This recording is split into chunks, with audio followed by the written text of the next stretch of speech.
It's MacTheGuru. This is my review for Winning Time Season 2, Episode 5. And finally, we got what we've been wanting the entire season. If this is your first time here, make sure you sub to the channel, check out the other content, and click that like button. Now, Paul Westhead was so delusional, dog.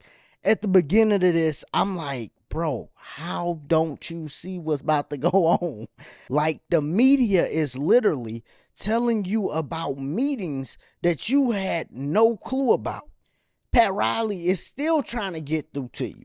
And the crazy thing is, once he finally got fired, he go to Pat Riley like, yo, why didn't you stop me? I'm like, bruh, he been trying to stop you for the last 3-4 episodes.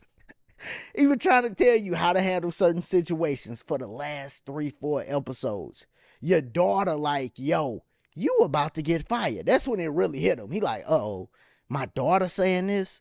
She might be right. So, of course, he panicked. You know, he got like this personality, real like jitsy and stuff. So he panicked. He run to the office. And to be honest, when he went up against the secretary and she like, you can't come in, I was thinking, oh, he about to try to push by her or run by her or something. But he didn't. He went to his room. Magic come in.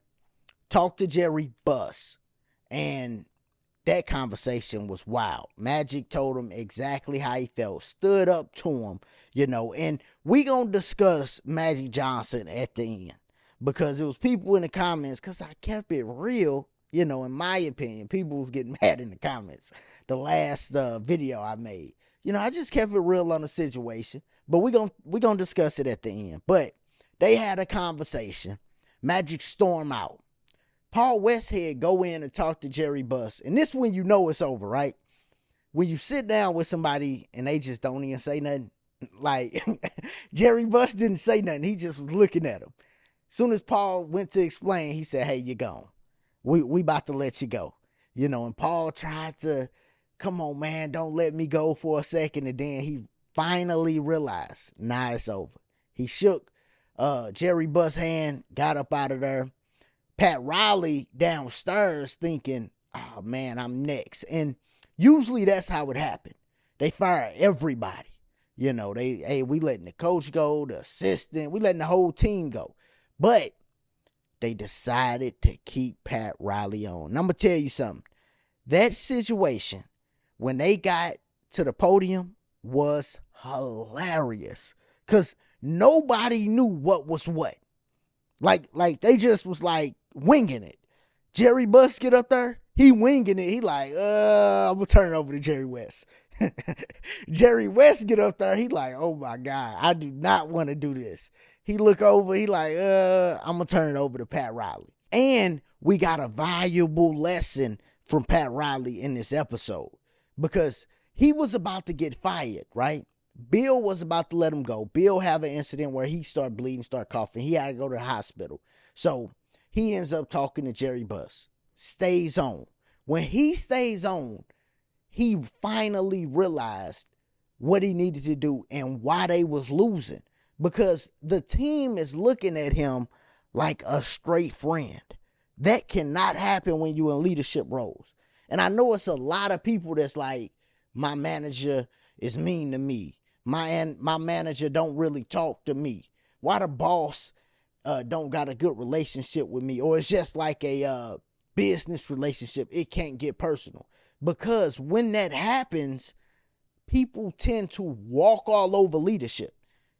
If you don't set them boundaries, dog, people will walk all over you. Men and women.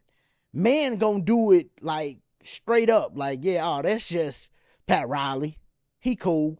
Yo, bro, you want to slide out with us tonight? Like, they started talking to you like you just straight on the team. You ain't even a coach. And then they'll stop listening to you. So that's why they was out there losing.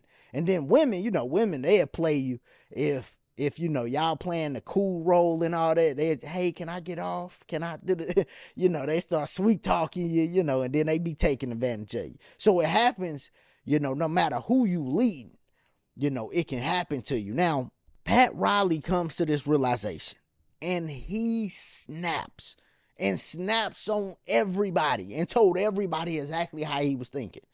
And the great thing about it was A lot of them got problems with each other, but they come and run to him. Hey, Pat, tell such and such this. Hey, Pat, do this. He put everything on the forefront in front of everybody. Got on Kareem head. Like, yo, did you retire 2 months ago? Got on Magic head. Got on Norm head. And when he told Magic what he told Magic, like, yo, you lost a step and then you pinned it on the coach. Like, that's exactly how he was thinking, and a part of me thought like that, right? So let's get into this Magic situation, because people had opinions on my opinions, and that's dope, because I told some truth about Magic. And the thing is, I can take criticism. You understand? I like when people get in the comments and go, nah, you tripping, this how it happened here and that. I like all that. People got very disrespectful in them comments. Y'all can't even see a lot of them, man. The Magic stands came out. They got very disrespectful. And it's because I literally said, yo, he can't be quitting over his team on the team over a system, dog. This ain't over money, even though we're going to get to Kareem checking Jerry Buss, because he definitely did. But this ain't over the money with the contract, because in Magic mind, he think he signed a great contract. So it ain't over money. It ain't because his team ain't good. He got the most stacked team in the league. Dog, you can't quit on them over a system or you ain't having fun on the court. Like, that ain't right, man. And the thing is, people don't want to admit this. Magic Johnson played on a stacked deck. The Philadelphia 76ers were stacked and the Boston Celtics were stacked in the 80s. They kept on stacking them too, because guess what? James Worthy ain't even came yet. So they going to get even more stacked. And Boston Celtics would have did the same thing. I do think Larry Bird was better than Magic Johnson. But guess what? Boston Celtics was doing the exact same thing, bruh. If Len Bias, rest in peace to him, if he wouldn't have passed away, you know how stacked that team would have been? At every position. So if they would have got Len Bias, who was already ready for the league, right? If he wouldn't have passed away, do you know they would have had either Danny Ainge or Dennis Johnson out there with Len Bias, Larry Bird, Kevin McHale, and Robert Parrish? Super stacked, bro. That's what the league was doing, man. Whoever was, making the money and the marketing was working for, they was just stacking the deck, dog. Like, we got to call a spade a spade. Listen, I love Magic Johnson. He is one of the greatest players. But I believe if you took the top 25 point guards in the history of the game, I'm going to say 20, the top 20 point guards in the history of the game, and gave him his team in the 80s, everything the same, you just switch Magic with another point guard, they would have won 5 championships, dog. All of them. They would have won at least 5 championships, dog.